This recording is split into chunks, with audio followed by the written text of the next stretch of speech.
Bom, boa noite, meus irmãos. Eu me chamo Paulo Feitosa. Hoje é o dia da minha apresentação no Evangelho para a União das Sociedades Espíritas de Guarulhos e região.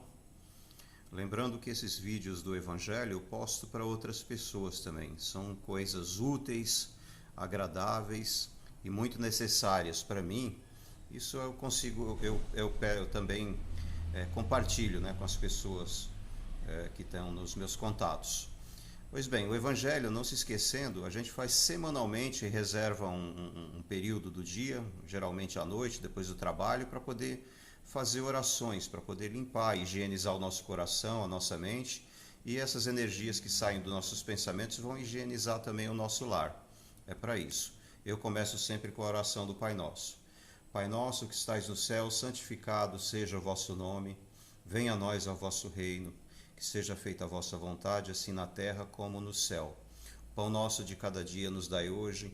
Perdoai as nossas ofensas, assim como nós perdoamos a quem nos tem ofendido. E não nos deixeis cair em tentação, mas livrai-nos de todo o mal, que assim seja, graças a Deus.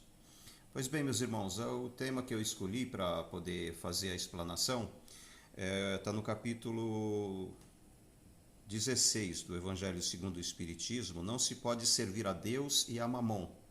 Na Bíblia, esse mesmo item a gente vai encontrar em Mateus capítulo 6, versículos 24. Está escrito assim: não se pode servir a dois senhores, pois odiará um e amará o outro. Vocês não poderão servir a Deus e a Mamon. Legal. Pois bem, fazendo um comentário rápido para não ficar muito extenso, a gente precisa entender o sentido dessa frase. Não se pode amar a Deus ou a Mamon. Deus,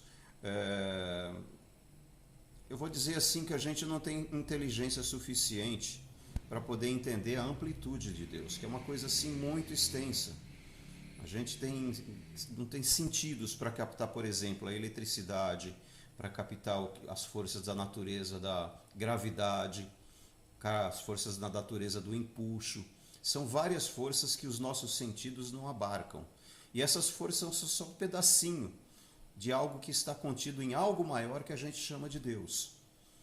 Mas alguma coisa de Deus a gente conhece, né? A gente sabe que Deus é único, Ele é a causa primária de todas as coisas, Ele é onipresente, está em todos os lugares, onisciente, sabe de todas as coisas, onipotente, Ele pode tudo. E carrega em si leis que regem todo o universo físico e o nosso universo mental e moral.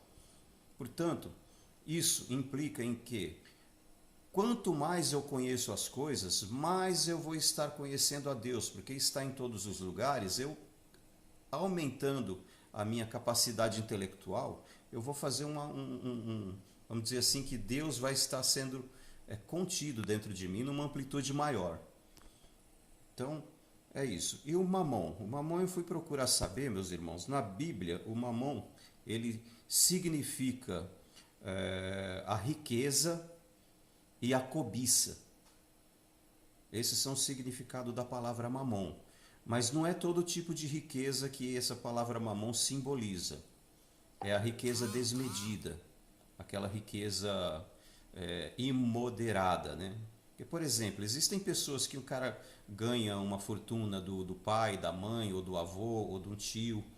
Isso é uma coisa que não é contra as leis de Deus você receber uma herança. E também existem aquelas pessoas que são gênios, né? Por exemplo, Henry Ford, ele foi uma pessoa que ele viu que a sociedade necessitava de um meio de transporte rápido, e ele, com a genialidade dele, ele construiu o modelo T, que era um automóvel de baixo custo e que as pessoas podiam comprar. Então um cara desse usou a genialidade dele para poder servir a uma necessidade da sociedade. E ficou muito rico com isso, com um trabalho honesto, justo, né? Agora, você tem, por exemplo, uma pessoa que conquistou muitas riquezas, né? E com isso, ele tem os bens materiais auxiliam ele no seu dia a dia. Essa pessoa é uma pessoa que, como o Henry Ford, usou a habilidade, toda a genialidade dele para poder... Agora, todas as pessoas querem também ser ricas, todas as pessoas querem ser prósperas, querem ter facilidades na vida. E existem algumas pessoas que, em vendo algumas pessoas prósperas, eles ficam cobiçando as coisas daquele outro. E às vezes se utiliza da força física, às vezes se utiliza de maquinações para poder subtrair o que é do outro. Esse tipo de riqueza, meu irmão, obtida de uma forma ilícita, é que representaria o tal do mamon.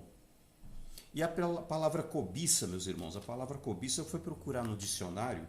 A palavra cobiça tem o significado do seguinte: é o desejo ardente e imoderado de conseguir algo. Então, dentro desses parâmetros do dicionário, a palavra mamon não está relacionada só à riqueza, porque a gente não deseja só dinheiro na vida. A gente tem cobiça diversa. Desejo ardente e imoderado, por exemplo, o cara pode ficar de olho na mulher do próximo, ou a mulher pode ficar de olho no marido da próxima. É um desejo ardente e imoderado, que você está usando para um fim ilícito, que vai causar dor ao seu semelhante. A mesma coisa, está de olho no dinheiro do outro, está de olho nos bens do outro, e vai usar de artifícios para poder conseguir, talvez, subtrair aquilo que o outro tem. Isso é que é errado, meus irmãos, e que a gente precisa conter. Nós, os espíritas, nós conhecemos no universo uma lei chamada de ação e de reação, e que existem leis perfeitas que regem o universo, e essas leis estão em nós também, contidas em nós. Quando a gente agride uma dessas leis, que essas leis são leis de amor, quando a gente agride essas leis, nós estamos agredindo a nós mesmos, e nós vamos sofrer se nós continuarmos teimosos em agredir essas leis. Então, a gente precisa fazer o conhecimento de tudo isso para poder fazer com que a gente não sofra, porque o objetivo da gente, às vezes até esses objetivos errados, é da gente ser feliz, mas a gente procura ser feliz de uma forma onde o outro vai ser infeliz, e a gente dessa forma agride as leis de amor, porque isso não é amar o próximo. E em agredindo as leis de amor vem aquela sensação de agonia dentro da gente, aquela sensação de fobia, aquela sensação de uma tristeza que não sai nunca de dentro da gente. É isso, meus irmãos.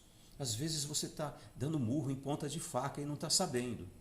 E precisa parar, repensar, desenvolver o intelecto, entender toda a conjuntura dessas coisas que envolvem a gente e que mexem inclusive com a nossa felicidade.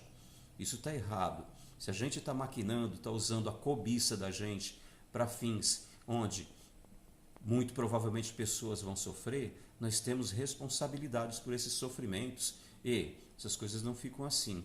Mas Paulo, o que eu faço? Às vezes o negócio é gostoso, às vezes o negócio é prazeroso. E como é que eu faço? Gente, olha, é olhar dentro da gente, ver quais são as tendências inferiores que nós temos e lutar contra elas. Alguma atitude nossa que vai implicar na infelicidade de algum semelhante, de uma pessoa próxima de nós, é cortar isso. É preferível não ter as coisas ou do que ter de uma forma onde alguém vai estar sendo lesado. Entendeu? É por aí, meus irmãos.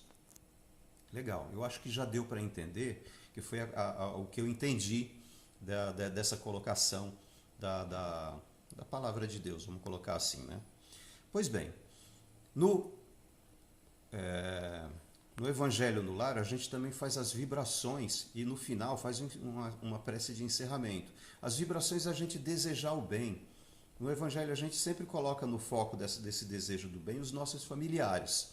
E faz essa vibração, tipo, eu vou fazer que a alegria, o conforto espiritual, que a bondade, que a felicidade, de uma forma moderada, possa atingir não só a mim, mas os meus familiares, os meus filhos, a minha esposa, os meus parentes diretos, que essas energias possam envolver a casa de cada um dessas pessoas e que, com isso, todos nós estejamos contribuindo em favor das leis cósmicas e universais, que são leis de amor. Beleza. Vou terminar então o Evangelho do jeito que eu comecei, com o Pai Nosso.